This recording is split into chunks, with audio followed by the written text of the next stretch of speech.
Hello guys. അപ്പോൾ ഇത് കണ്ടോ, ഇതാണ് റവക്കുറുക്ക്. ഞങ്ങളുടെ സൈഡിലൊക്കെ ഇതിനെ റവക്കുറുക്ക് എന്ന് പറയുകയെ. പ്രത്യേകിച്ചൊന്നുമില്ലടാ, റവയും പാലും പഞ്ചസാരയും ചേർത്ത് കുറുക്ക് പരുവത്തിലതേ ഇതുപോലെ കുറുക്കിയെടുക്കണം. അതാണ് റവക്കുറുക്ക്.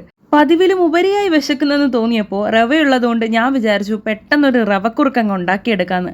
ഇതുണ്ടാക്കിക്കൊണ്ടിരുന്നപ്പോൾ പതിവിലും ഉപരിയായി കുറച്ചും കൂടെ ഞാൻ എൻ്റെ അമ്മൂമ്മയെ മിസ് ചെയ്തേ. കാര്യം മറ്റൊന്നുമല്ല, നാട്ടിലായിരിക്കുമ്പോൾ അമ്മൂമ്മതേ ഇപ്പോഴും എനിക്കിത് ഉണ്ടാക്കി തരും കേട്ടോ. അതിനൊപ്പം ഒന്നും എത്തിയില്ലെങ്കിലും എങ്ങനെയൊക്കെയോ തട്ടിക്കൂട്ടാൻ ഞാൻ ശ്രമിച്ചിട്ടുണ്ട്. ബാക്കി വന്നത് ആ പാത്രത്തിൽ നിന്ന് ഞാൻ വടിച്ചൊക്കെ കഴിക്കുന്നുണ്ട് കേട്ടോ. എന്തോ വടിച്ചെടുത്ത് കഴിക്കുന്നതിനും ഒരു പ്രത്യേക ടേസ്റ്റാന്നേ.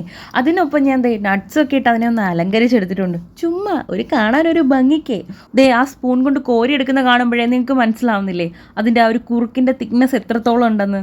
നല്ല ടേസ്റ്റായിരുന്നു കേട്ടോ കഴിക്കാനും. നല്ല ആ ഒരു സ്വീറ്റ്നെസ് ഒക്കെ നല്ല, നമ്മൾ പഞ്ചസാരയും കൂടി ചേർക്കുന്നുള്ളതുകൊണ്ട് നല്ല രുചിയായിരുന്നു കേട്ടോ കഴിക്കാൻ. അതിൻ്റെ ഇടയ്ക്കൂടെ നാക്കൊന്ന് നന്നായിട്ട് പൊള്ളിയിട്ടുണ്ട്. അപ്പോൾ എൻ്റെ ഇന്നത്തെ റവക്കുറുക്ക് നിങ്ങൾക്ക് എല്ലാവർക്കും ഇഷ്ടപ്പെട്ടെന്ന് ഞാൻ പ്രതീക്ഷിക്കുകയാണ്. അപ്പോൾ ഇന്നത്തെ വീഡിയോ ഇത്രയേ ഉള്ളൂ. ടാറ്റാ.